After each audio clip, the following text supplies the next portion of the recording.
Welcome back to the Monterey Historic Automobile Races, the ultimate car gazer's destination, as we go to Sam Posey in the paddock area.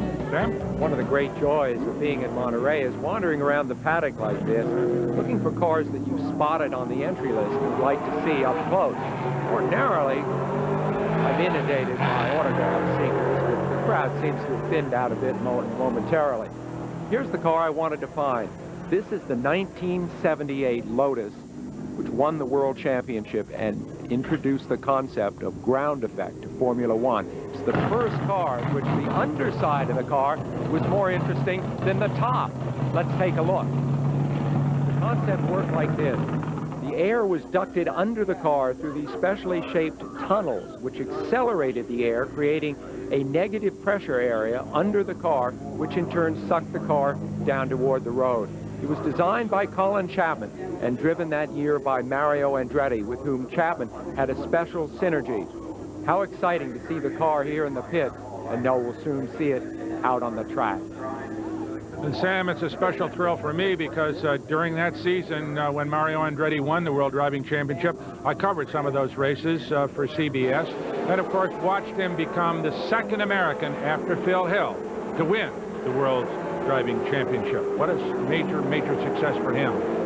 And a great piece of American history. 23 Formula One cars were in this race. A Shadow, some Lotuses, a March, a couple of Brabhams. Rudy Junco driving a 1981 Williams, led from Mark Montanos driving a 1976 March. Fabulous competition, and traditionally, Brock, this is a race where they really press the hardest all weekend. Yeah, these guys have gotten pretty used to driving these cars over the last few years. Most of them obviously not at the World Championship level, the type of men that used to drive them, but they do amazingly well. And they always put on an impressive race. And of course, the Formula One field that shows up here at Monterey annually is the best, certainly in the United States, and possibly the best in the world. You know, Sam, in some cases, cars like this running in historic races run faster than they did when they were actually competing 10, 20, 30 years ago. But it's really comparing apples and oranges. Tire technology, engine advances, and certainly racetrack surfaces have changed so much as to make comparisons irrelevant. What I find so interesting is we see the ex-Mario Andretti car go by in the hands of your man, Bert Skidmore, is that you're so used to seeing the cars identified with the great champion that drove them. It's hard to separate the man at the wheel today from the great driver that drove them to history.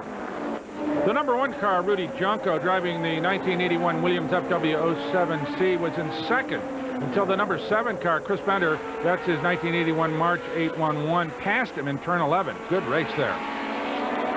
Then Bender, once he got clear of Junco, set sail for Mark Montanos, leading in the number 10 car. It makes you realize how great it would be to see a real Formula One race here at Monterey. The race for 12th, Bill Perrone driving a McLaren.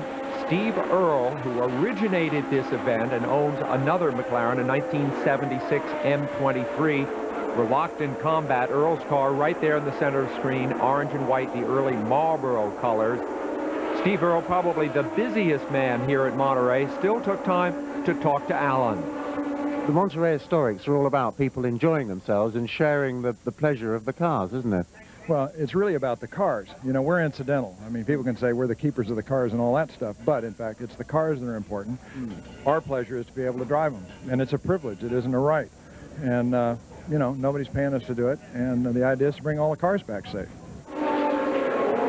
Steve Earle, with his accustomed modesty off the track. On the track, he is a tiger on this circuit that he has come to know so well over the years. As the race went on, Steve Earle continued his battle with Bill Perrone as they headed up the back straight toward the famous corkscrew, which is the highest point in the track. Going underneath Perrone, outbraking him, a beautiful move. I gotta give it to Steve. He spends weeks, months organizing the best historic race in the world, and in the middle of it jumps into a Formula One car and gets around really well. Lead change up front. That's Chris Bender. He got around Mark Montanos both in marches although Bender's car is a little bit newer than than the 76 model of Monteros. That may have made a difference. What do you think, Sam? New car versus old? Well, as you said, Brock, it really is a question of apples and oranges in this event. Some of the cars handle better than others. Some have better preparation, let's say, than others.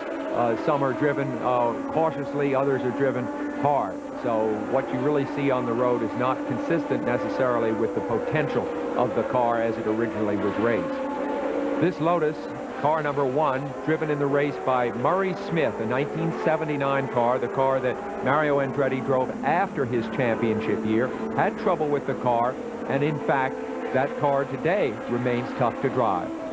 Well, Murray, I suppose after Mario won the championship for Lotus and with the Type 79, they thought Colin Chapman couldn't make any mistakes, but this car tended to disprove that. Well, unfortunately, every sort of 2 designs from Chapman were a bit peculiar.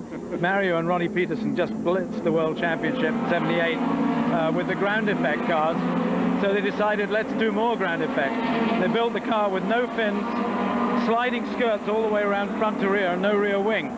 This caused tremendous downforce, but great problems with the car.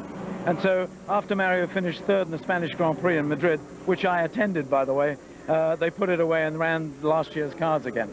So it sat from then on in Count Rossi's garage in Paris until May last year when I got it out.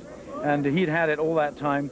We've never repainted it. We had the mechanics down, but everything else is absolutely as it was when it left Lotus in 1979. Usually beautiful cars are also fast cars. This was one of history's great exceptions, Brock. Indeed, and he just is running there with Pete Lovely in a Formula 2 car, a Lotus. And of course, Pete was one of the very few guys in this race who actually ran as a privateer in Formula 1 back in the late 1960s, I think. So Pete Lovely, still a fine driver. Well, Pete Lovely's Lotus that he drove in this race, the Lotus 69, was the car that we saw serenaded earlier by that young bagpiper. He would go on to finish 17th. Murray Smith would take 19th place. Meanwhile, Chris Bender in the March just drove away from everybody to take a relatively easy victory. Great run by Chris in that 811 March. And there is Steve Earle. He went on to finish 10th. Great weekend for Steve, organized the best historic race in the world, and then jumps in a Formula 1 car and runs with the best of them. As for Chris Bender, he rolled on into the pits where our man Alan caught up with him. You didn't lead from the start, but you soon got on with it. Yeah, it was fun. This is vintage racing is just a lot of fun, and even though we don't get to go full on hard in turn 1, it gives us an opportunity to just kind of get on with it and be careful and cautious. And how about doing another hour and 10 minutes for a full Grand Prix then? oh, I'd love it. Anytime. You think you'd pass the medical? Yeah, we probably would. So Chris Bender heads up a pair of Marches. A Williams is in 3rd, a Terrell 4th, a Shadow 5th. It's just like old times.